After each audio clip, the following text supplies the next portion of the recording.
Alrighty, folks, this is episode number 119 of YWC Football Talk. I'm using natural lighting today, but that's not the important story. The important story, making his first appearance back on the podcast since Super Bowl week. Break the Walls 10, Bobby Gross back on the show. Bobby, it's a Friday morning. How are we feeling? Oh my God. Let me tell you something, Griff. Shoot. I am never up this early. I woke up super early today. I woke up at like 9:30.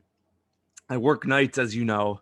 I come in super late, but I woke up for you, man. I woke up for you. I woke up for the YWC Football Talk. It's my yearly appearance. Yeah, man. I'm happy to have to be here and to talk some football. I love it. And obviously, it's a really good time, too, because it's Friday. Like I said, it's Friday morning right now, and I'm recording October 15th. Thursday night or last night was the Eagles and the Buccaneers. Obviously, we could talk about the game or how the spread made me angry or whatever. But the one thing I really want to talk about, because I don't get, is I don't know how much of the game you saw, because like you said, you work nights. But that taunting call, I believe it was on Brandon. I believe it was on Brandon Graham, I want to say. But, no, BG's out for the year. It was that's right. Shit, my bad. Oh, God. Jannard Avery. Avery. Yeah. I just saw it. Like, he just looked like Brandon Graham. That's all. Like, that's completely over my head. But no, like, my whole thing with it is he literally just like went over top of him and just like flexed on him. I'm like, that's the one thing about this taunting call. Like, look, I understand if you're going to call it, you got to call it right. Call it for like, like, for example, in the Super Bowl, Antoine Winfield, when he did the deuces to Tyreek Hill after when he intercepted him, or when someone, like fully does something like, say, for example, an Allen Iverson, Tyronn Lue step over incident. Right. You got to get it right. If someone's going to flex on someone, like, you got to call, you either call nothing or you call everything. But at the same time, too, that's where this no fun league narrative comes back. 100%. And listen, the rule is stupid. Like, everybody agrees that this taunting nonsense is just, it's ridiculous. Like, why are we penalizing taunting 5 yards less than like hitting someone in the head? It's just ridiculous. Like an unnecessary roughness call, helmet to helmet, something like that. It's the no fun league. But I will say, like, I'm not here to make excuses. It's not like it's on the players at the end of the day. And one thing that's been a consistent trait of this team is taking stupid penalties. I'm pretty sure we're the most penalized team in the league. That's on the coaching. Usually, and it was funny. Like, I was surprised when that penalty was called. I was like, oh, it's got to be that bastard Derek Barnett. Derek Barnett takes so many stupid, unnecessary roughness calls. I think he has more penalties in his career than sacks. And he's like the bane of my existence on that defense. I thought it was him. It was Avery. But, I mean, if you're Avery, as stupid as the rule is, you can't do that, especially at the end of the game when we're trying to make a big stop and get the ball back. Eric Barnett was the player I was thinking of, by the way. It was either him or Brandon Graham. I know I went on – that's not a good week for me because obviously I had a tweet last week that got kind of called out for me saying that the Jets you got shredded. Oh, I got shredded for that. The Jets saying the Jets were a -3 when it was actually +3. It literally – one little symbol would have made me like go from looking normal to looking like a fucking idiot. But no, like, I just looked it up too on the side, like, just to see what it is. It is you guys who are first for penalties. And you're right. Like, look, you have to run a disciplined ship no matter who you are in the NFL. But at the same time, too, the fact that I always knew that the over was going to hit last night. But so I have two takeaways in this game. One is that, look, Tom can do whatever he wants. Actually, I have three. Two, man, Jalen Hurts in the red zone is a really good quarterback. Like, he can just find those holes, run it in, sneak it in. But I still feel like you can tell that this is a team being coached by a rookie head coach. 100%. And, I said this on Twitter, I think last week or something like that. I'm not expecting much from this team this year. All right. We have a rookie head coach who I am not impressed with so far. It seems like he's got a lot of Doug Peterson traits. With this, like, I feel like the past 5 years, we also lead the league not only in penalties but in screenplays that fail. Like, it's like 20 screenplays a game. Drives me insane. I'm sick of seeing the RPOs. You got to do something different with Jalen. It's Sirianni. I don't know what's going on because the team's leading in penalties. last week with Sanders, that whole debacle, running out of bounds within 2 minutes and not letting the clock run. He did it twice. And then the same thing happened last night with Jalen Hurts. I think at the end of the half or something like that, where he was supposed to run it out and run in bounds and he went out of bounds. It's up to coaching. And I wasn't crazy about the Sirianni hire when it was announced. I'm still not crazy about it. And as far as Jalen, it's his 10th start, so I'm not gonna like go crazy. But the game last week with Carolina and this game, he didn't look very good.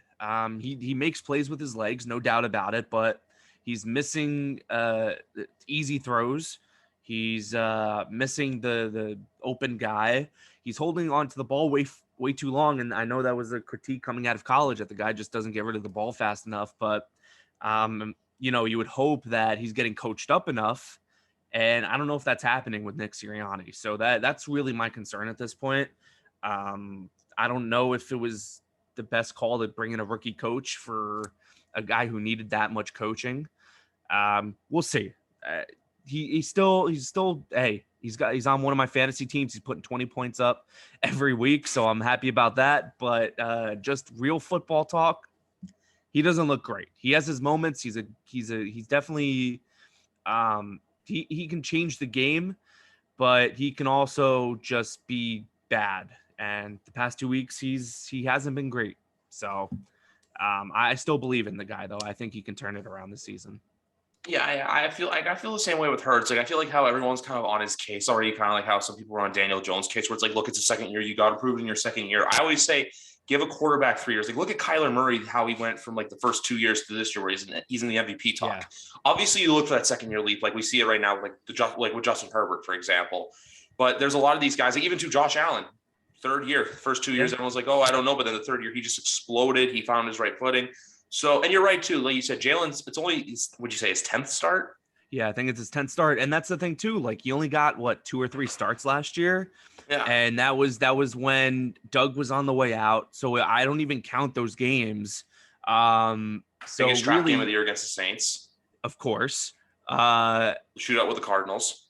Yeah. It's just like, I don't know. It's tough. And I think we're going to have some more drama in the offseason, especially if we get this first rounder from the Colts. If Wentz plays 75% of the snaps, and right now he's at 100, which is a good thing. But if we have 3 first rounders, I'm scared of what Jeff Lurie is going to want to do, because I think Watson's going to all the stuff with Watson's probably going to be cleared up by that time. I think Russell Wilson is on his way out of Seattle. I mean, I would love to have Russell on the team, but I don't know if it's worth the draft picks and the cap space, considering where this team is at. I don't think we're particularly close from contending. So I think that's a move you make if you're close. I don't know. This is like a total sit back and watch year for me. But I will say, like, I'm not that impressed with many aspects of this team. So. Okay, this is what I like about a lot of NFL fans, and I was purely guilty of last year. Last year, I was purely guilty of my Apple Watch and Do Not Disturb. But last year, we were on here, and I remember saying, "Hey, the Patriots are fine. The Patriots are okay," and everyone's kept telling me, "No, they're not as good as you think." And I just didn't want to believe it. But then I like when reality hit me, like it sucked. So I'm kind of glad that right now I have you in this situation. Another famed YWC football talk guest, Danny, was on here Monday. He's the same thing with the Jets too, where it's like Jets fans and Eagles fans are kind of like in that spot right now where they know, look, hey, this year it's a bit of a write-off. We just want to see improvements to what we can, or look on stuff to improve on in 2022. Like, even if you look at the Jets too, they're hoping Seattle sucks this year because then they have their first round pick, which Danny, with the football NFL Twitter tweet of the year so far with that reverse Uno card on the Jamal Adams trade. That was great. It was a fantastic tweet. And then you have Giants fans, which I feel like there are some who they're in that position I was in last year, where their team isn't as good as people, like, they're not as good as like they want to believe they are, but I think they think that they're this good team that can make the playoffs, but they're 1-4. So I feel like when reality starts to set in that, hey, they're probably not going to make the playoffs this year. Yeah. I think there's more questions there than there are in Philly. I feel like Philly this year is a figure it out year. And then what you want to see is more, hey, a 5-year window as opposed to a 2 to 3 year window, what we see with a lot of these contending teams. I will say the Giants are definitely closer to being a winning team than the Eagles are, even though the records don't reflect that. Just because I think Daniel Jones has taken a big step forward this year. The Giants definitely have more decisions to make. Offensive line sucks. What are they going to do? That defense, though, I don't understand it. Like last year, they were just that was the highlight of the team. And this year, it's the complete opposite. Like Patrick Graham, revered defensive coordinator, stayed to be another year of DC to get the head coaching job, which that may, sorry to cut you off, but that may have really screwed him over by staying now. Like, because who knows who's going to want to hire him. Yeah, I mean, Bradbury isn't very good this year. I mean, granted, Martinez is out with the ACL. Yeah, I was gonna say Martinez. They lost him for the year, but like that was supposed to be the strength of the team, and now it's like, Daniel Jones is kind of carrying it, and that's without Shepard and Slayton. Those guys have been hurt, and Galladay. I mean, he's hurt every week. Although he did show up the past couple. Saquon is just, he can't catch a break, but I don't know. I like the Giants team more than the Eagles team. The Eagles team is just a kind of a hot mess right now. They're working through it, but I'd rather be in a Giants fan position than the Eagles, to be honest with you. I know. I'm saying the same thing too. I just feel like a lot of Giants fans, I feel like this year they thought, but you know what? Hey, we're making the playoffs. But I saw Washington too is another team that regressed. And then it's the Dallas Cowboys who are really running that division right now. Which, oh my God, yeah. Them is not more or less Dak. Like Dak came back. I wasn't surprised by that. It's the defense that surprised me because it can show truly too how you said too. Sirianni's a rookie head coach. We see that Dan Quinn's coming back in, and we now see, hey, he may not be a head coach, but he's one hell of a defensive coordinator. Excuse me. Yeah. As far as Washington goes, like that's another team that you thought would be contending. They're disappointing. That defensive line was supposed to be a strength, and Chase Young just got his first sack last week, I think. So Washington's a mess. Dallas, I would have picked them in the preseason to win the division, but I never would have thought they would have looked this good. And that's mostly on the defense, but also like I didn't know how Dak would come back after that injury last year. And it seems like he's better than ever, which is crazy to me. And that's without Amari Cooper doing anything on that team. So Zeke looks good. The offensive line looks good.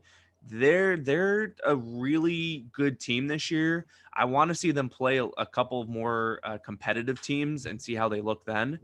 But yeah, the Dallas looks great. They're running away with the division for sure. I know I got to pump their tires this week. Obviously, Patriots, Cowboys, 4:25 on Sunday.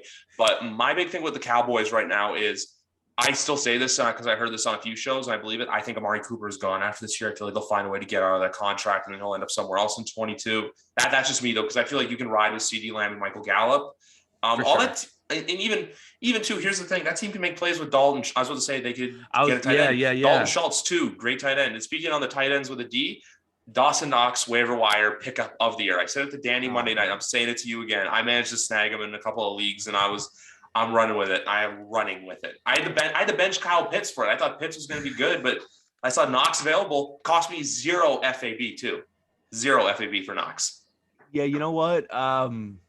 It's funny because I scooped Knox in one of my leagues, and this past week, because I don't know, I usually don't draft tight ends that high. I did in my league. I drafted Mahomes and Kelsey together, so I have that stack. But the other one, I took Goddard, and Goddard has just it's on him, but it's also on the scheme. They're just not getting the balls to the tight ends right now. So I was actually trying to scoop Dawson from one of the guys, and they just wouldn't give him up. So now I'm stuck with I'm trying to get Hunter Henry on the waiver wire because he's been doing pretty well the past few weeks. But we'll see. You'll see nothing but thumbs up for me on that move there.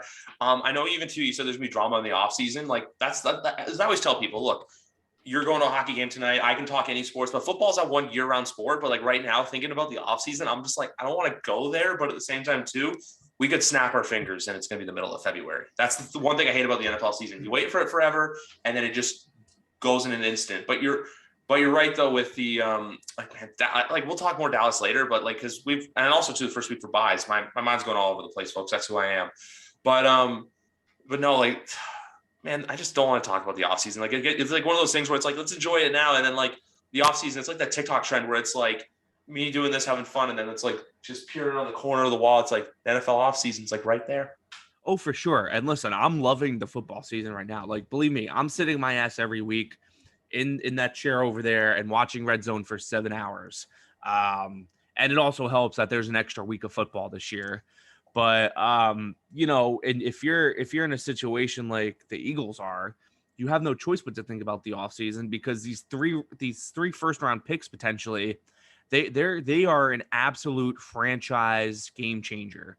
Like it can go really well, like it could turn everything around for next season if you pick the right players, or it can go really bad. And in a season where it's like, you know, there's no expectations. We're not going to be good. We have no real choice but to look forward to the future, and the future really hinges on next year's draft and what we do with those picks. So, yeah, but I'm loving this season, man. I just the red zone and the fantasy football, like there's nothing better than that. Like fantasy hockey, for example, like I can look at my roster like once every while and be like, okay, cool, I'm good to go unless an injury comes up. But fantasy football, man, I'm on tinkering rosters. I was at work yesterday and someone like was like, oh, I'm 1-4, I'm not doing good. I literally saw the roster. I'm like, okay, here, give me this. And he's like, I'm like, like just at work. And I'm like, if he wins this week, I'm gonna be like, you're welcome. But oh no, I get where you're coming from though too, because even that's the other thing I was gonna say about the Giants that kind of holds in their favor too. They have 2 first-round picks as well. I think that kind of goes under the radar that look, they have the Bears first rounder this year. So we'll see what happens here. But I just want to get in on the Sunday's action because obviously we have a full slate. The first game, we have another London game. For as much as you want to grow the game there, I'm sorry, but sending Jets, Falcons, and Jags, Dolphins does not help with that. Like, they want to like put a game in Germany now? Like some nonsense. Like, did you hear about that? Like, I heard Germany, they want to do Mexico City again next year. I'm saying, dude, bring it here. Bring it to Canada. But I'm saying this, you give 2 teams in Canada who are decent, you will sell out a stadium. They tried the Bills in Toronto experiment here, but it failed horribly because they slowly realized, look, not all of Canada is Bills fans. They realized, look, there's pockets of everything. Like I remember I went to one was Bills Bears. There was more Bears fans than Bills fans at the game. And also, I know Buffalo Bills fans hated it because it took a game away from them. But yeah, I know, like the NFL is like expanding in all the weird countries. Like the UK is one thing. And also, I'll say this, putting a team in the UK, I think is a pipe dream that will never happen. No. It will never happen. But look, you give London their 2 games a year. If you do a game in Germany, it's whatever. But at the same time, too, it's just like fun fact, too, I realized this. They built the stadium, the stadium that was built in London where they do these games. They built it specifically for the NFL because they have the field with the soccer's like what Tottenham plays on. And then they have another turf that comes up or another field that comes up underneath it that they use for football. So it's not like the one they use for the English Premier League and the NFL don't crisscross each other. That was a mouthful. I just don't like understand the point of it. Like, I feel like it's been like at least 10 years now that they've been trying this UK experiment. Like it's been for forever. They're like, it's not, I don't see it growing in the UK. Like why? All you're doing is taking away a home game from season ticket holders for a team. Yeah. Like that's what it comes down to. And, you know, Mexico City, Germany, it's like it's just a flex for the NFL. That's all they're trying to do is flex. It doesn't help the football aspect of it because, like you said, most of the games that, you know, these international games, it's with bad teams. So it's like, you know, you're not going to send, you know, the Chiefs and the Cardinals. You're never going to see a game like that overseas. I don't get it. I don't get up for the London games. They're not worth it. I'm especially not getting up for Jacksonville and Miami. You bet your ass on that. No, I'm the same, but like when I wake up, I'm going to turn it on and watch it. I did it last Sunday with Jets Falcons. Like I think I missed the first quarter and a half. I woke up at around 10 o'clock, 10:30. And I was like, all right, cool. I'm like Like, it's like one of those things, like, it's nothing better on TV. I'm like, instead of watching like pregame and stuff, I'd rather watch an actual game. That's all. It's 100%. like we do the same thing with Thursday Night Football too. I did Panthers and Texans, and like even Bengals Jags. I'm like, oh god, these games are terrible. I still watched it, like, because that's the end of the day. We're still fiends for the game of football. That's different though. Like, I don't know about you, Griff. I like my sleep. I'm not waking up at 9 o'clock in the morning to watch a game like that. And if I wake up, it's usually around, well, if I wake up every day, thankfully. I wake up at 11 o'clock every day. Let's say it's a 9 o'clock game. I'm probably catching the fourth quarter. Man, Sunday mornings, I'm going out. I'm getting me a Taylor ham, egg, and cheese on a bagel. I'm getting me some Dunkin' Donuts.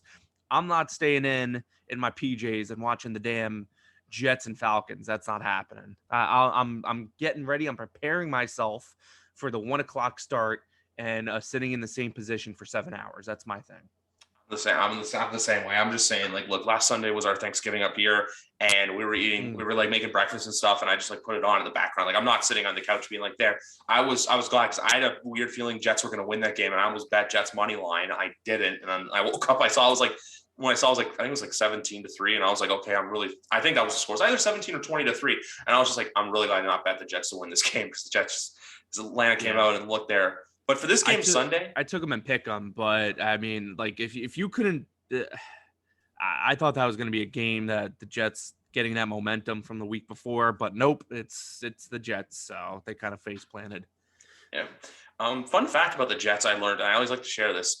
They got their name Jets because of how close when they first played was at Shea Stadium, and you obviously know Shea City Field, how close it is to LaGuardia. So that's why they called them the Jets. The more you know. I like that. I learned that because there's a YouTube channel called NFL Throwback, and they do like teams history, stadium histories, and they did that with the Jets because they did like how, for example, the Giants in the 50s were playing at Yankee Stadium, and the Bears played at Wrigley Field once upon a time. Hell, the Patriots played at Fenway. Yeah. So there's obviously none of that cross flexing anymore. But as for this game goes, I want to pick Jacksonville in an upset, and I was going to, but I learned this morning that Tua's. As long as everything goes well, he's going to play. So if Tua's the starting quarterback, and also too, because I'm in a spread pool, so okay. I will be setting my spread pick Saturday night just because I know. Look, I'm not going to be waking up being like, I have to watch Jacksonville Miami. No, I'm not doing that. Like I said, when I wake up, I'll just casually throw it on as like I'm getting ready for the 1 o'clock games or making breakfast, or if I go out, if I go out and I miss, I don't really care. But my big thing with this game is, look, if Tua plays, I'm going Miami. If not, I think I still got to go Miami, but the spread's 3.5, so it's kind of like a toss-up. But I feel like, too, this is going to be like a 7-point game. I feel like it's going to be like a touchdown separating. As for the over-under, I got to say this, it's 47 right now. Very tempted. That under is very tempting. Yeah, that seems like a lot of points to me. Yeah. And when we make these picks right now, I'll just preface it by saying this. I've been in a pick'em league that our good buddy Stevie Breach started. Probably, I want to say it's been at least 10 years. Like everything in my mind is 10 years. The London games 10 years, the pick'em league 10 years. I don't know. It's been for forever. I am by far having my worst year in pick'em. So take all of these picks with a grain of salt for the people listening. I'll take Miami here. I'm not impressed by Trevor Lawrence. I'm just not. Like I would say he's probably the worst rookie quarterback, except there's a quarterback that plays for the Jets that has just looked bad. But we'll see. Like you said, Tua's coming back. Gaskin had a huge game last week. We'll see if he carries that over into this game. On bench. The Jags are a dumpster fire, and I think it's only going to get worse. Urban Meyer, you knew as soon as he was hired he wasn't going to last, and he's not going to last this season. I think they'll lose a few more games, and then I think he's going to get fired. So I got Miami in London. They have their bye week coming up after this, and there's been a rich history of these teams coming back from London where the coach doesn't exactly, take the flight back. He gets on the flight home, but he doesn't exactly make it back to the team facility. So I think if this game they get their asses whooped in London, like say if Miami comes out and just blows them out, I could see it. But no, I think and I'll say this, the Urban Meyer hiring. At first I was like, all right, cool, let's see what happens. it was the Chris Doyle hiring for me when they hired the fact that it wasn't like, oh, hey, maybe this happened. No, the fact that he was bought out because of allegations of racism at Iowa, that's when I was like, okay, I know you can't do that here. Running the Oklahoma drill in the summer, that's high school shit. That is not NFL shit. Yeah. He's trying to run basically all these college coaches. I feel like they come to the NFL thinking that it's college, and it just doesn't work out for them. Yeah, you see that more often than not. That's what happens. These college coaches fail. That's not happening with Kingsbury, but No. I mean, every most like 90% of the coaches that come from college, they fail. Believe me, I know as an Eagles fan, Chip Kelly, that Kelly experiment did not work. And you know, we've seen it before. We've seen it with what's Nick Saban. That didn't work. That's what it, you know, it's like, Urban Meyer's is going to be gone in a few weeks. Yeah, I think so. Because like they have their bye week, and then after that, their schedule. I want to see what they play next week. They're on bye, and then where are they? And then they're in Seattle, and then they're home to Buffalo, and then where are you, you little bastards? Oh, then they're in the and then that was a tongue twister for some reason. Then they're in Indy.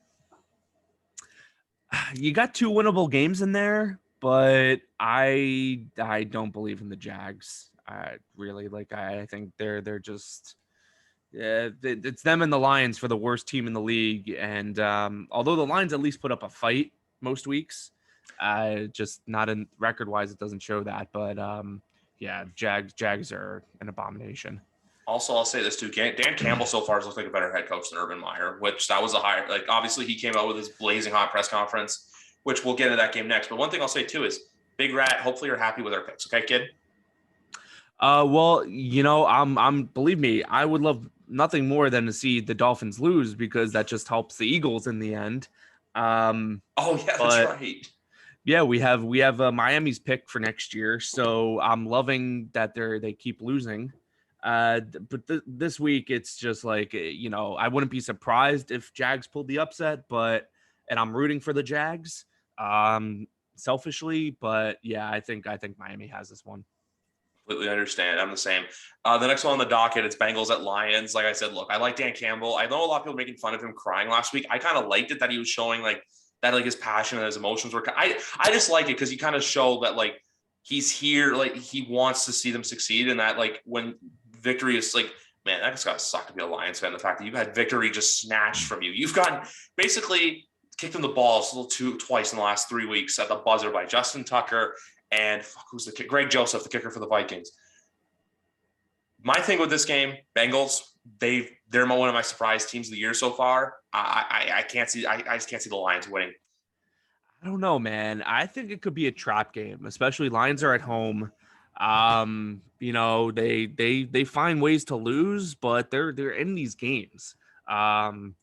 Campbell, he's a cornball. Like, you know, I'm sure the Lions fans love it. You know, so is Sirianni though. Like he wears these t-shirts, and it's like, dude, like you don't know anything about Eagles history. Like he's wearing Jeremiah Trotta shirts. I'm like, okay, you're pandering. I get it. So the Dallas shirt, kind of, yeah, they're kind of cut from the same cloth. So I understand the love for Dan Campbell. You know, I think Burrow is just taking a step forward this year, and Jamar Chase is a beast. Right now, he's the rookie of the year. Their defense has looked really good. Defense has looked improved. So yeah, I while I think it could be a trap game for Cincinnati, I'll still take the Bengals. But we'll see. We'll see how the Lions come out trying to fight for that first win. Give me 24-21 Bengals win. That sounds about right. I would probably say like 20-17 Bengals. I was just about to say 20-17 as well. That was my other score. Yeah. I think Cincinnati has it though. We're just chugging along here. We got Chiefs at football team. It's a 6.5 point spread in Kansas City. 1-4 on the year against the spread. And that same spread pool I'm in with my dad. Week 1, I told him take Cleveland. He didn't bite it. Week 2, I think I took them just because I was like, you know what, it's Baltimore. Week 3 against the Chargers, same thing. And then last week I took Bills. I had a feeling the Bills were going to win this game. I want to go football team at 6.5, but this game right here, it screams Big 12 football. Like something like what the game the Eagles had with you guys, like, like a 40-30 and like something of that nature where look, the Chiefs are like what the Cowboys were the last few years. They'll go as far as Mahomes takes them. As long as Mahomes can play mistake-free football, they'll win games. If he makes mistakes, that's when they're going to lose football games, as we've seen. Yeah, that defense is horrendous. Sorensen can't tackle to save his life. No, it's a total mess right now, and I think that's why on paper that spread should be way more points to the football team. Like 6.5 points is like if you told me week 1 that the Chiefs would only be giving Washington 6.5 points, I would have been like, dude, bet your fucking life savings on that. Can we curse on this? Yes, of course. Bet your life savings 6.5 points. Like the Chiefs are gonna blow them out. But then you see, like, dude, the defense is just a train wreck. So does Heineke like have his best career game? I wouldn't be surprised. This is gonna go either two ways. Number one, the Chiefs somehow just get their defense together. They blow Washington out like 40-20. Or this is going to come down to like Mahomes on a game-winning drive, winning it for them. Like it just, I don't think there's any in between. I think this should be the game that gets Kansas City back on track in a big way. So that I'm taking Kansas City. I'm leaning towards if you're betting the spread, I might still bet Kansas City. Like I think they're pissed off. They're 2-3. They're the worst team in their division. I think they want to make a statement, and this is a good team to make it against. So I think Kansas City wins this one. I'm gonna walk back my score because the over under is 54.5 points. That's you got to take the over, 100%. Yeah, 100%. I'm gonna say like 31 to like 27, like in a game where Washington, I feel like more or less the ball is going to be in Washington's hands to go downfield and win it. And then they just don't get it on, like, say it's like a long, like say 4th and 12, and then they don't convert, or like Heineke throws like a game ending interception. Yeah. I'm still, like I said, I'm doing this. So I'm taking the Chiefs to win, but I'm taking the points. I'm taking the 6.5. Okay. I just, until the Chiefs can go out there and show that they're capable of covering on multiple occasions. Because even last year, they had the same record against the spread as Jacksonville at 7-9. Yeah. They're not a gamble. They're not, for gambling, they're a man's worst enemy. Like even last year too, they had the Carolina spread, which was like 11, and they won by a point. And the same thing too. Atlanta should have taken them to overtime, but Younghoe Koo missed a field goal at the buzzer, or like with I think 45 seconds left. But that's how I paint this picture. Yeah, I think that this is going to be the game that puts Kansas City back on track.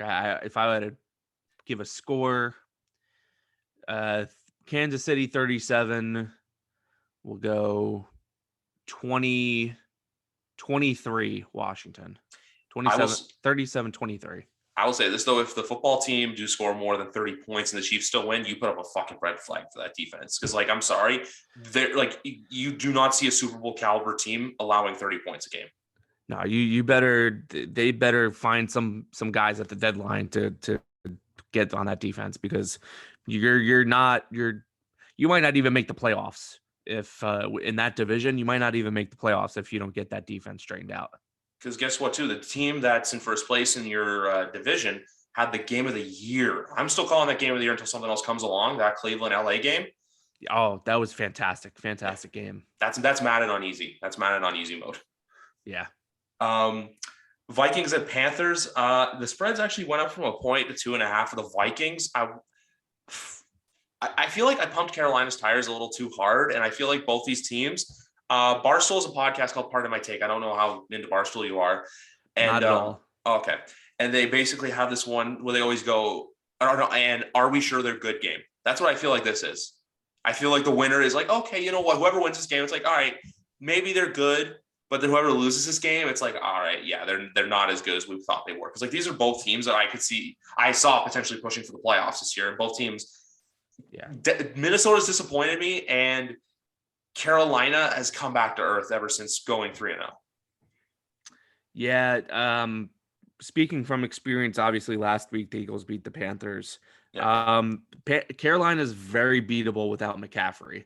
Darnold looked awful. It was funny. Like, if you watch that game last week, it was like Hurts and Darnold were the same quarterback. They were making the same kind of mistakes, missing wide open throws. Darnold did have more turnovers, but yeah, it's Darnold is struggling without McCaffrey. And I would have picked the Panthers if McCaffrey was going to play this week. It looks like he's going to be doubtful again. So if that's the case, I think Minnesota takes this one. Dalvin's coming back this week, but even when he's healthy, it's just like the offense still isn't clicking the way it should. Justin Jefferson, Adam Thielen, Dalvin Cook, like what is going wrong on that offense? But I think Carolina is just they're floundering right now without Christian. So I'll take Minnesota. I did this off camera. As I was off camera, I was going like this because I'm going Skull Vikings. I'm going Skull Vikings this week. But I'm just looking. As you were talking, I was looking up the stats, and you're right. Hurts 22 for 37. Darnold 21 for 37. Hurts 198 yards. Darnold 177. 1 touchdown and 3 picks, and a QBR of 44.5 for Darnold. Hurts had 0 touchdowns with an intercept, 0 thrown with a pick, and a 62 rating. So not the best game, but you're right. Look, the Eagles found a way to win.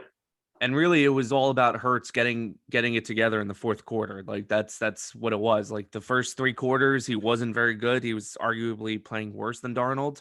But he just turned it around in that fourth. And Darnold just looked real bad that game.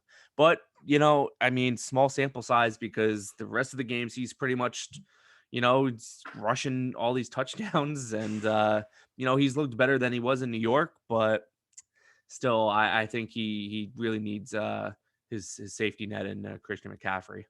Exactly. And also, the over-under for this game is 44. Like, I want to say either under or push for this game. I see it like 20. I'm going to go 21-20 to the Vikings pull. I think the Vikings just barely pull out a victory again. 44.5 is a little high. I would probably take the under on that one too.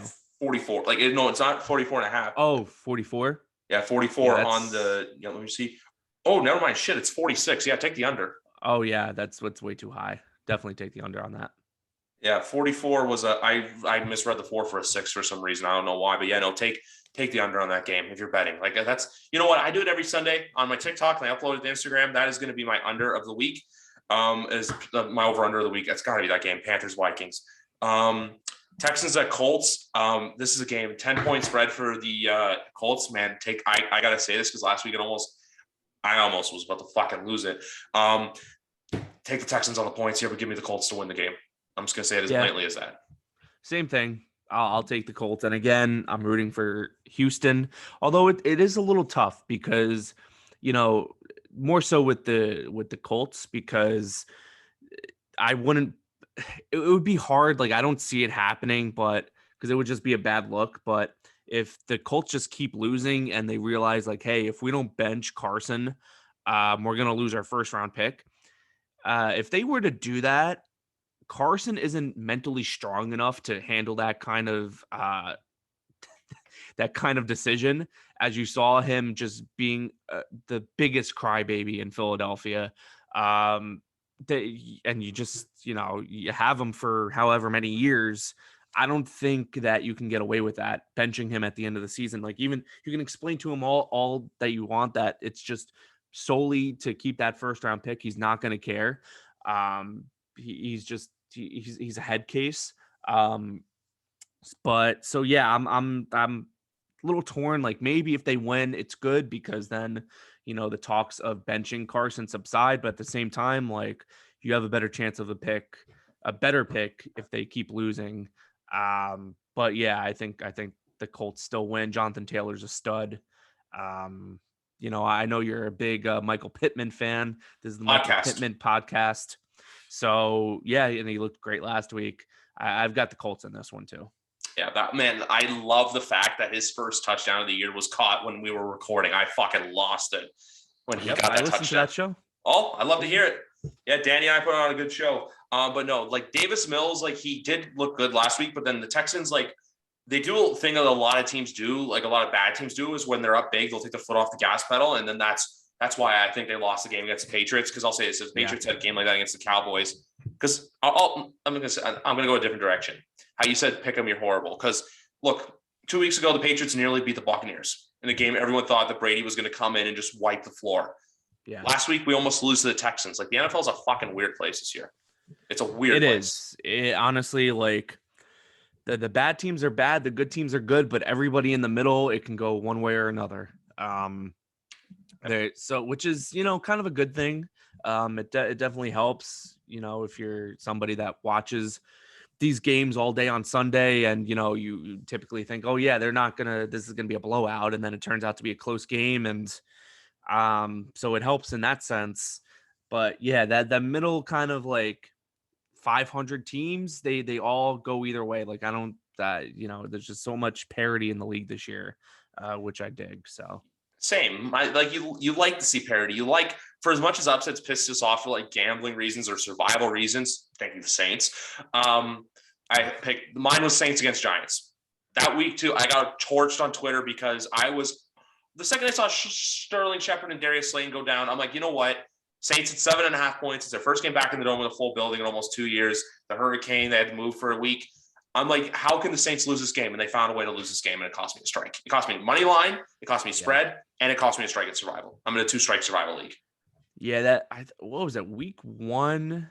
I think it was week 1. I had a big time parlay hitting. I don't remember what the other 3 teams were, but I hit on all 3.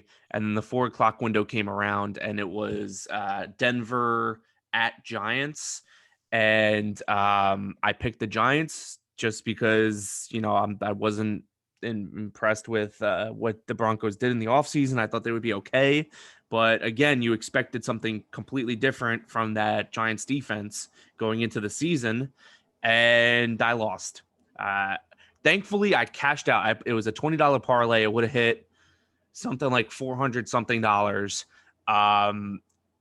At one point I could have cashed out at the 1:00 window when the other 3 hit. I could have cashed out at 220 something, maybe 240 something, and I let it ride, and it went all the way down to $23. So I cashed out $3 ahead on that parlay.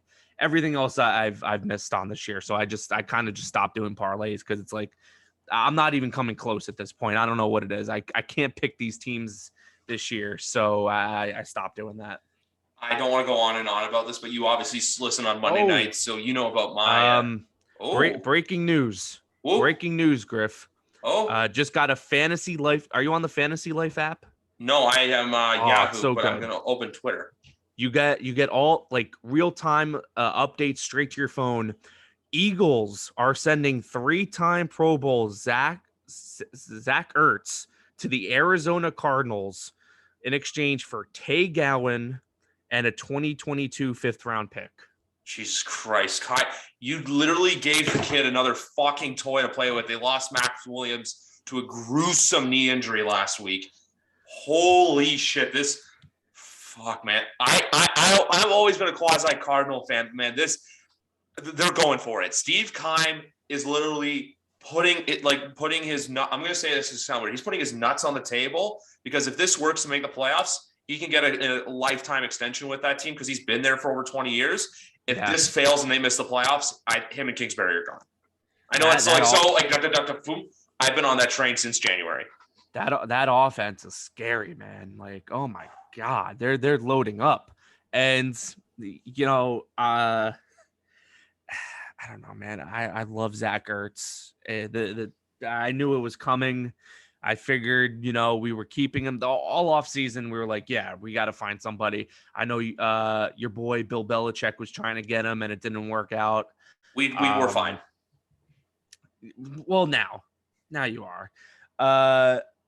And he stayed with the team, and I really thought, maybe this was the last year. But I mean, I guess the Goddard COVID thing is a blessing in disguise because you showcased Zach Ertz last night and he looked pretty good, and you finally got some kind of value. fifth round pick. It is what it is. I'm not familiar with Tay Gowan.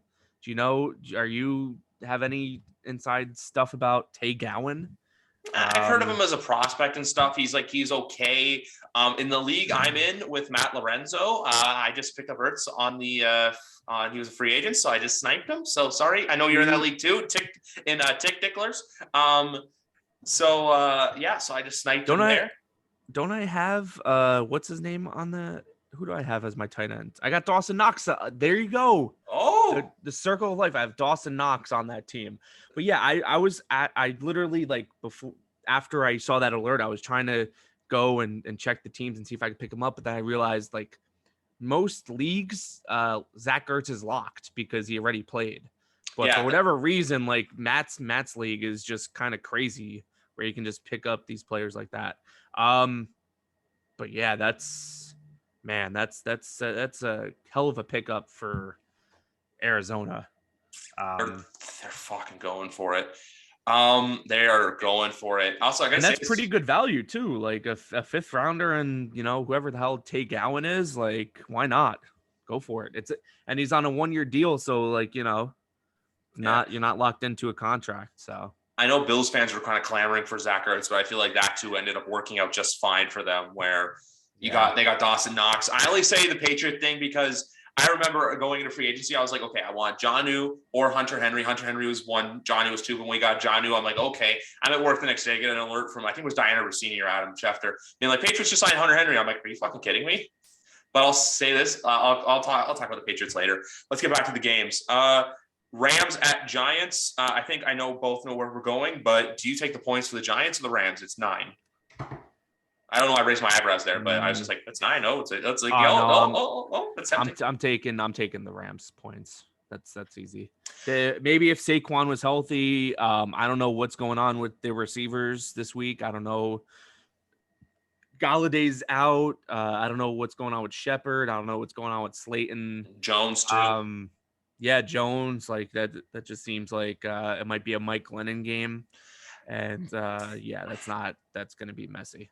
Yeah, that's good. Man, you expect me to pick Mike Glennon over Matt Stafford? No, thank you. Sorry, Giants fans. I can't do it. I can't do it. I blame you. So we have 2 games this week that really entice me. One's 3 because one's on Monday. But we have 2 Sunday games that really entice me. This is the first one at 1:00. Chargers at Ravens. I'm going Chargers. Man, let me see. I'm going Chargers. I don't remember. What's the line on that? Over under is 51.5. The line is Baltimore at 2.5.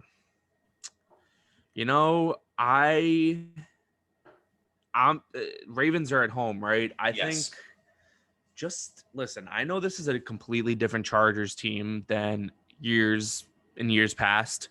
But at the end of the day, I really struggle getting past that they are the Chargers. And they just when you think that they get their stuff together, they lose a big game or they just find ways to lose. We've seen this over the years. And Lamar just balled out last week, had his best game by far in the NFL. You know what? I'm gonna take the Ravens. I'm taking the Ravens at home. Would it be surprising to me if Los Angeles pulled it out? Not at all.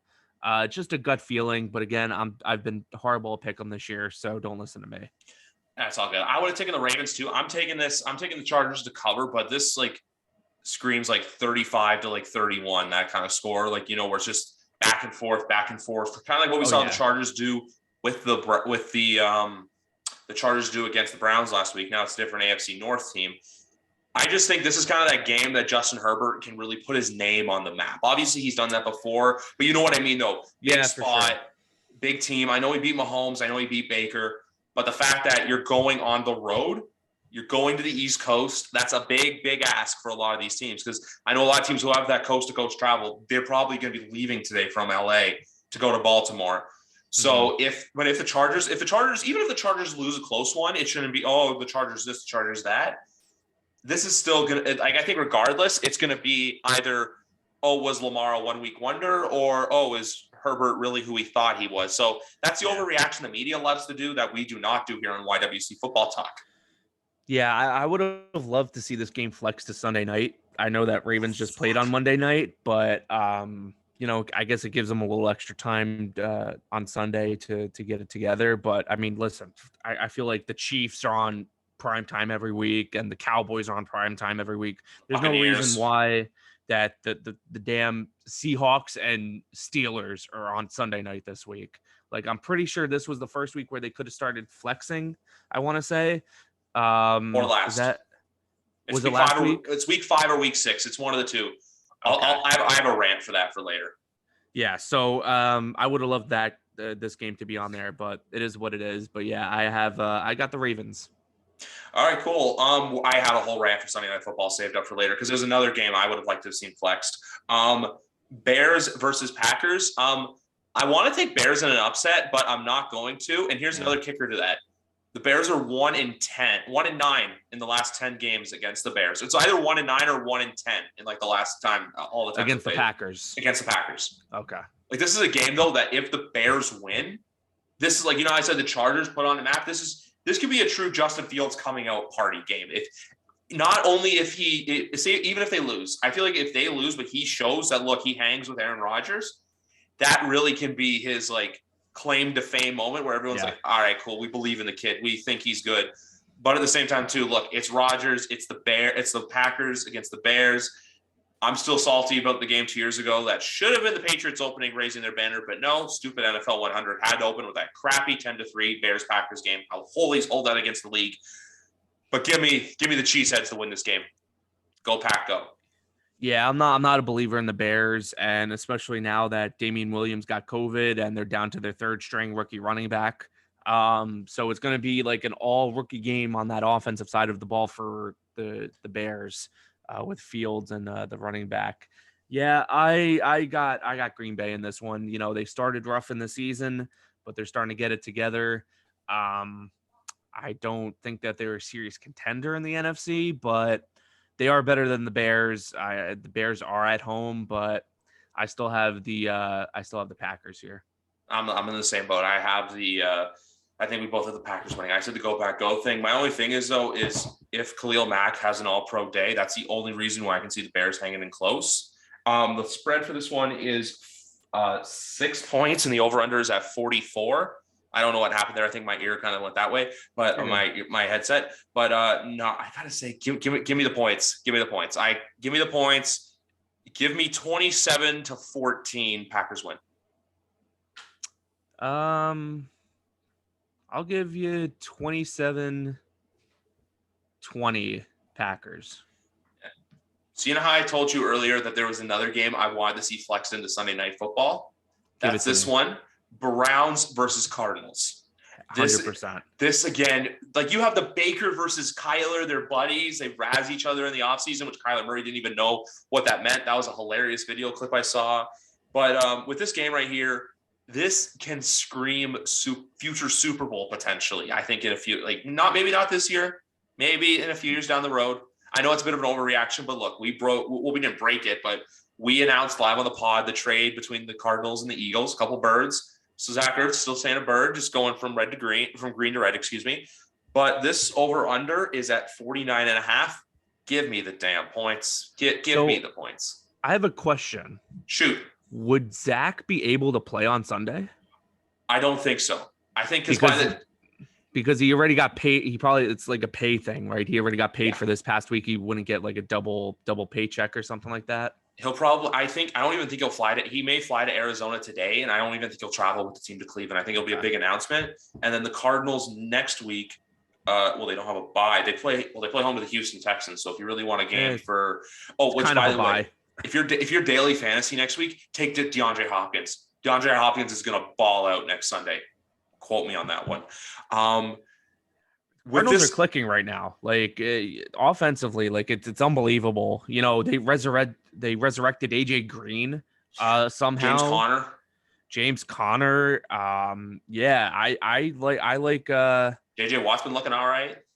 100%. I like the Cardinals in this game. It's gonna come down to if they can stop Hunt and Chubb. If they can do that, I think that this is going to be a good win for Arizona. But if they can't, it's going to be a long game because, listen, Odell, he's just not the same guy. And I know they just activated Landry to start practicing again. He's not going to play in this game. But Baker, I think in games like this, like, he didn't need it last week with the Rams, but that's also because Chubb and Hunt were running all over the place. But if you stop that run game, you're going to put pressure on Baker, and we'll see. I think Arizona does take this one though. I think so too, because I think if the Cardinals go 6-0, that's like the for real. Like this is a winner. Whoever wins this game is going to look good, but at the same time too, I feel like the Browns need the win more than Arizona, especially after last week in LA. But I'm still going Cardinals to win, because until proven otherwise, the Cardinals are a really good football team. They got the monkey off their back by beating the Rams in LA, which they made the Rams look really bad. But as for this game goes, give me the points on this one. Like I said, it's only 49.5 and the spread's 3.5. I want to go a little scoregami here. I'm going to go 38-31 Cardinals win. I got 31-28 Cardinals. So it's going to be a shootout for sure. Yeah, but in theory, I've been saying this since last week when I realized, when Russell Wilson got hurt, I'm like, put this game on Sunday Night Football. They're not doing it. And as soon as I saw the advertisement on Sunday night, I was like, but we have 2 more games to talk about before we get into that one. And the next one is, because this is the thing, we've done this entire podcast, we have not talked about the John Gruden stuff. I don't know how much more there is to talk about it. I don't really. Yeah, it's a mess right now. Like, it just, he's a piece of shit. I feel bad for Carl Nassib. Yeah, that too. Listen, I think the entire league are a bunch of hypocrites. That doesn't mean that I'm justifying what Gruden did at all, because I think he's a piece of shit. But at the same time, like, how are you only exposing those emails, but you're not putting anything out about Dan Snyder or anybody like that? Like, there's 650,000 emails. You're going to tell me that Gruden's the only one who said this kind of stuff? Like, you're protecting certain people, and I'm not with that. Either cover everything up or let everything out. You can't just pick and choose. So what I'm about to hold up, this is going to be for people watching on YouTube. So this is a Tom Brady Funko Pop, but there's a reason behind this. Right here, you can see this little shield. It's all about protecting the shield, unfortunately. And that's the fucked up world of the NFL. That's the only thing I got to say with that. So look, I feel bad for NASA because he had to take a personal day. You like the stuff he said in the emails, like calling like what he said about Michael Sam, just everything in general. Like, it's a black stain on the league that we don't want to see, especially in today's more progressive society. And I know it's gonna be an awkward swerve here, but for this game, with all this crap going on, I just can't see a way that the Raiders get the win. I just can't see it. I just can't see the Raiders winning, especially too. They have to go to Denver. It's not like it's a home game in Las Vegas, which that first home game is next week when who's going? Oh, it's the Philadelphia Eagles going to Las Vegas next week. So I think this is just one of those things that, look, it came out of nowhere. It kind of was like, okay, it's here, but then it really just ballooned out of control. But like I said, this is going to be a really ugly football game, and I think give me the Broncos to rebound. Yeah, I think so too. I don't see. I mean, who knows? There could be an upset, but I like Denver this year. We'll see what happens, but yeah, I think I had the Broncos in that one too. Yeah, it's only 43.5, and it's the 43.5 point over under, and it's a 4-point spread. I don't even want to say a score. I think for the over under, I think you're going to get right around that point total, like somewhere around 43. The reason, right. Ladies and gentlemen. Oh shit, what's going on? We have a special guest in the house. Here he is. You're going to see him come up the stairs. If you're watching on YouTube, Matt holy shit! Fucking Lorenzo. There he is. Anything can happen. Anything can happen on this podcast, ladies and gentlemen. Ladies and gentlemen, we've broken the Zach Ertz trade news. We have fucking Matt Lorenzo come. I just heard about it. Who did they give up for him? Hey, Gowan in a fifth. Yeah, like a cornerback and a 5th-round pick. I don't know. It didn't take long. He had a good game last night and then gone. Matt making his first appearance since episode 100, folks. That's true. Yes, it is. Holy shit, Matt Lorenzo here in the flesh. I wasn't sure if it was going to happen. I told you. I don't think I've seen you since the home opener of like 2019. I think so. Yeah, I think so. And I haven't seen you since I know we're on computer right now. It's like you're I know, it's so weird. Yeah, we're doing this on Monday with Ramey. So. Yes, that's folks. That's your crossover. Breaking news, folks. Matt Lorenzo, Chris Ramey, and myself Monday night. I just had to confirm with Ramey, but I feel like it works. He's going to be on. Oh yeah, he's going to be on. Yeah. Which fucking Ramey. We've been talking about all the games, Matt. Just we're going through them. We talked a bit about last night, some other stuff. Talking shit about the Giants, and I was hoping the Eagles would win because they're going to have 3 top 10 picks now. I know, that's fucking ridiculous. I forgot about that. Great Jalen Waddle trade, awesome. So Giants are going to finish last again next year. You guys have 2 picks though. The Bears are going to end up being good for some reason, and we'll have like the 5th pick and then like the 13th, and screw that up. If it makes you feel better, we both have the Bears losing this Sunday against the Packers. I'll save all of my rants for Monday, but yeah. Hey, sounds good. Well, actually, the next game we got to talk about here, it's my specialty, boys. It's the Cowboys at the Patriots. Dallas is a 3.5-point favorite. Over-under is at 50.5 points. I'm going to bluntly say this. This is going to be a blowout, Griff. I hope you know that, right? Like, I don't want to believe only 3.5. Yeah, it's only 3.5. Cowboys are going to stomp a mud hole in that ass and walk it dry. I hate to break it to you, but like this is going to be an ugly game. Like I would say like a 27-13 game. Just because of the Dallas defense is just unbelievable this year. Unless they find a way to shut down like CeeDee Lamb, or because that's the thing too, like we were talking about earlier, Dallas is such a versatile offense where if you shut down like say Cooper and CeeDee, they can give it to Ezekiel Elliott. You get to him, they have Dalton Schultz they can throw to. This Dallas Cowboys offense is just so versatile that I think, especially too, because the Patriots, I will say this, that was an ugly win last Sunday against the Houston Texans. They should have lost the game. But we say this too, the NFL. Look, this is a weird NFL world where, because we're on the Pats now. The Pats, everyone expected the Bucs to stomp a mud hole in them. Lost by 2. Patriots expected to beat the Texans. It was an 8.5-point spread. The Patriots won by 3. I'm saying anything can happen, but at the same time too, I'm not going to give it a score because I don't like doing that with the Pats. But I think it's like a 14 to 17-point Dallas victory. I think Dallas wins by more than it's at least a 2-possession Dallas win. It's going to be ugly. Yeah. What did the Giants lose by? 17 or something like that after a pick 6. Patriots will probably keep it close. But I don't think they'll win.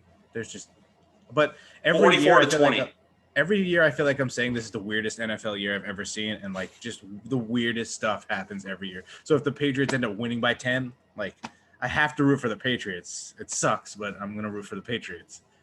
But there's no way. Matt, I'm rooting for the Patriots, but they're not going to win. Yeah, I don't think Matthew Judon can play in the secondary to cover all those guys. So this isn't going to be close, Griff. I hate to break it to you. That's a battle I'm looking most forward to, is the Patriots front 4 against the Dallas O-line. That's the battle I'm most excited to see how that plays out. I'm excited to see Ezekiel Elliott versus the Pylon, the rematch. Did you see he's still sore from the Pylon? I hate that guy so much. He's a piece of shit. I'm really bad for this podcast. I'm just like, I just have so much hate in my heart, especially for Ezekiel Elliott, because he looks like a Snapchat filter, and I hate that guy's face. I hate him so much. Get the fucking nose ring, looks like a bull. I hate that guy. Oh my god. How he showed up to the draft fucking how he showed up at the draft rocking the crop top fucking dress shirt. Disgusting Douche. Anyway. Yeah, but no, we come to the end of the Sunday slate. In a game, like, look, I'm going to come out and say this. This is the first Sunday night football game I honestly could give 2 shits about with the Seahawks and the Steelers. We talked about this literally right before you walked in. Matt, we literally talked about this before we came in. I want Browns Cardinals, which is at 4:00. I wanted that flexed into Sunday night as soon as like much better. Or there's also Chargers and Ravens. One of those two would be way better, even though the Chargers just played Monday night. Can they flex this early? Nah, it's too late. Well, I think it started already, but they just didn't do it. That's a brutal Sunday night game. I have to work all day, and that's the one game I'm going to get to watch? No, thanks. Like, that's bad. Like, literally. Like, the Seahawks, well, the Steelers are a 5-point favorite, but it's only 42.5 points in this, like 42 over-under. Who's Seattle's starting quarterback? Geno Smith. Oh, my God. I hate that guy, too. I came in at the right time. You're just hitting all the buttons that I don't like. It's Ben Roethlisberger versus Geno Smith on NBC Sunday Night Football. I mean, the Steelers are gonna win, but like, boy, that's gonna be an ugly game. Just football wise, just Roethlisberger, they gotta fucking wheel him in a wheelchair. He can't move. He can't do anything. But you know, at least there's some semblance of a offense there. Seattle's just a mess. Even defensively too, they can't. It's like Kansas City. They like that. Their defensive prime is gone. I feel like the Seahawks are always trying to recreate the Legion of Boom, but it's never do it. Yeah, it's not possible. That's going to be as ugly as that Super Bowl they had was. That was one of the worst Super Bowls in recent memory. This seems like it's going to be even worse. What, the Seahawks Super Bowl? Seahawks Steelers, Ben's first Super Bowl. Oh yeah, that's right. Defense carried them. It was one of the worst games ever. Yeah, everyone says that too. And also, I don't really remember much, but I remember the one biggest thing I remember about that game was the Hines Ward touchdown, the one that he threw. So I think he threw where he caught it. Was like I think it was a flea flicker. That, and then apparently that game was like rife with controversy with the reffing and everything. The officiating. Oh, it was terrible. Yeah. So they say Ben has 2 Super Bowls. He's got like 1.5 because he didn't really do anything in that Super Bowl. Think about that. He could have had 2 because even 2, the 1, if it weren't for that amazing Santonio Holmes catch. Yeah, that's true. I give him more credit than the catch. The throw was perfect. Like that and the James Harris amazing pick 6. All they had to do is get 3 there. Just don't give up a 99-yard pick 6 and you probably win the Super Bowl. That's a tough pill to swallow. If you're a Cardinals fan. Yeah, that's brutal. Yeah, but no, the only Super Bowl I look at recent memory that was terrible. Like obviously a lot of people say Rams Patriots, but I'm a little biased in that stance. Mine is Broncos. I mean, it was a good result for you, but that game that game sucked. Yeah, but for me it was Broncos and Panthers. That same thing too. Manning was carried to the Super Bowl by that defense. Yep.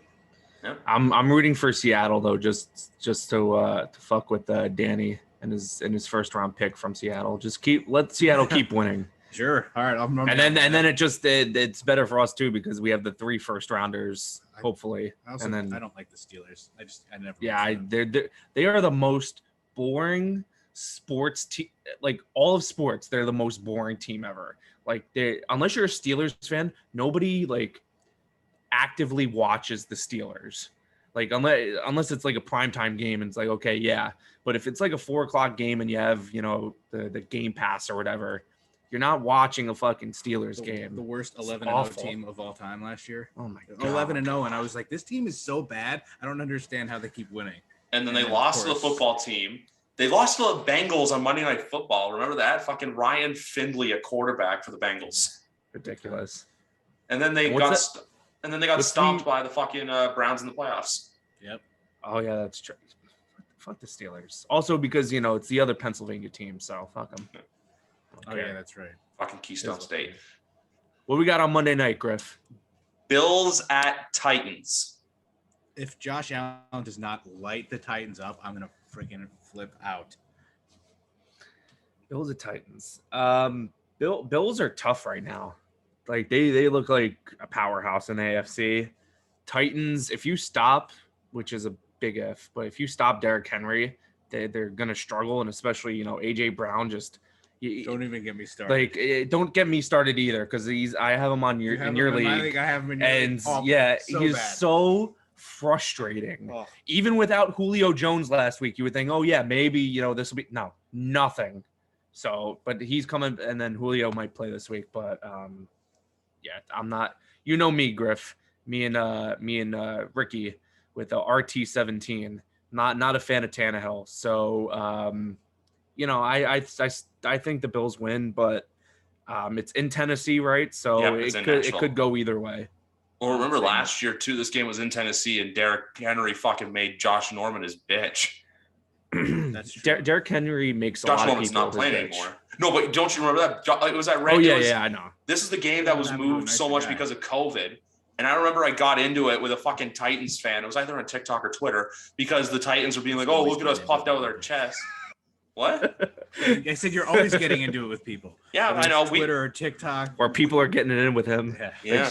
Matt, we literally brought up the two things. One, you guys shredding me for the Saints spread 2 weeks ago against the Giants. It's so much fun. To at least get some joy out of the Giants winning is that he tweeted like 3 or 4 times. Yeah, he doubled and tripled down. And not only did the Giants cover, they somehow won.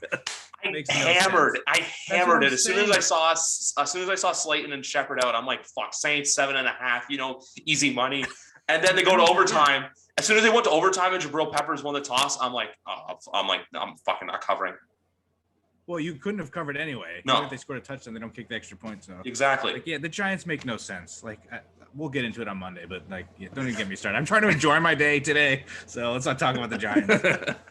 That, and then also my little mistake last week where I accidentally said Jets minus 3.5 instead of plus 3.5. You're on a roll, Griff. And he's like, you're on a roll. Because if you just look at the conversation, you're like, this guy is so stupid. What is he talking about? And then you realize, he probably didn't realize he said the wrong thing. And then he keeps doubling down, not realizing he made a mistake. So I was like, okay, that makes more sense. If you just look at the conversation from a neutral corner, you're like, what the hell is this guy talking about? I literally have had 2 very bad weeks on Twitter. I literally... it was like, Bobby, I told you on like TikTok, Instagram, I post what my favorites are. And Matt literally retweeted, did the Saints cover? And he commented, but did the Saints cover? And I was just I knew that's the only Giants win they were going to have for so long. I was like, I'm going to at least get as much joy out of this I can. Oh my God. That's a good time. Exactly. You know what? Look, sometimes you got to eat crow. That's what it is. And I've done it the last 2 Sundays. Well, you're a TikTok superstar too, right, Griff, with these picks that you make? Man, my picks are so bad. You obviously you listen to Monday's podcast with Danny. Did you hear the parlay that I had for college football? I did. Yeah, that didn't work out. I'm gonna tell Matt because I don't know if Matt knows about it. So Matt, last week I had Oklahoma and Texas to hit the over 65.5 points hit. I had Michigan State money line. I had Georgia money line. I had Michigan money line. And then I had Alabama money line over Texas A&M. I mean, that one seems to make sense. I don't know if anybody out there picked A&M. I could have cashed. That's a little rough. I could have cashed out after Michigan won, but I decided to ride the wave because I'm like, you know what, we're riding it. Oh yeah, of course. Yeah. I rode the wave. It was a $25 parlay. I would have won. I think it was like $175. Oh, that's nothing, Griff. Oh, I know. Fuck. You got to man up and pick some more underdogs. Picking too many favorites. There's a lot of betting stuff on TikTok. There's a guy who bet on the 2 NBA preseason games, teams to win by like 35. He just threw 25 cents on it because he's like, I don't like having an odd number in my account. Yeah. So he bet 25 cents on it and ended up winning $1,200 on NBA preseason. Oh, I don't know if you heard about this, but week 2, there was a guy, it was either on DraftKings or BetMGM, did a 16-team parlay. It was 15 for 16. $25 would have won him like $350,000. He needed the Lions one? Yeah. And they offered him to cash out? They offered him to cash out at $240,000. First of all, why are you betting on the Lions anyway? And then at the point where you hit 15 of 16 or whatever it was and you see the Lions are your last hope, cash the hell out. Yeah. So I was telling Griff before on week 1, I had a 14 parlay. I hit on the first 3, and then I picked the Giants over the Broncos. Before I knew that the Giants defense was absolute trash. Yep. And I lost a good $400. I didn't bet $400, but I put in 20, and it was like a $440 cash out, and I blew it. DraftKings needs I got to start listening to Griff's TikToks. But to be honest, this week I'm actually considering not doing NFL this Sunday. I'm thinking about doing a college football and NHL parlay tomorrow. Like not one big parlay, but doing a college football and an NFL parlay separately because. What I do for betting, I basically play what I can. I was actually talking to Miguel about this last week. I play what I can afford to lose. Yeah, me too. Like I'm not going to go out there and do something stupid. Yeah, you're on a cold streak there, Griff. You got to switch it up. Well, I'm on such a cold streak. It's really bad. But you know what? I feel like we'll talk about this more, but there's another guy on TikTok who literally every time he picks someone to bet, everyone's like, or no, what was it? His name's Book It Trent. What he'll do is he'll bet a parlay, someone to troll him, picked his reverse picks. The one guy on TikTok lost, and the guy who trolled him won. It's amazing. Yeah. So is that what we should start doing with you, Griff? Just pick everything. Pick the opposite of what Griff picks, and you'll win some fucking money. How about that? Once Connecticut gets their sports gambling going, I'm going to start doing this. Do it. But anyway, the folks. The only thing I could do is DraftKings like daily with a friend. That's not like, fun. Yeah, no. Connecticut's really not fun. Connecticut's really fucking hard. It hasn't started up yet. They're starting up, but I don't think it's up yet. All about the money. Matt, you probably know her, but there's a girl on Twitter that I follow who's a big Giants fan who I think moved, who like literally wanted to move she out. Follows me. Before she blew up, we followed each other. Yeah, she. I don't think she lives in Connecticut anymore, but she's from Connecticut. But I think she moved out because of betting, because she's really big into the sports betting. So that's just one thing where I see like Connecticut getting fucked for that. Yeah, that doesn't surprise me. Yikes. But anyway, folks, that's going to wrap it up for episode 119. What an episode. What a fucking episode. A surprise. This is like the first time I ever had a surprise guest just come in. Like this has been amazing just to see Matt Lorenzo, who's going to be on a back-to-back streak. We got Ray crazy making his first ever appearance this coming Monday, folks. But anyway, guys, it's been a blast getting to talk to Bobby and Matt. Guys, enjoy the Devils home opener tonight. Even though I said Bobby earlier, I need Kubalik to get some points tonight. But you guys enjoy your day in Jersey, and I'll see you folks on Monday night.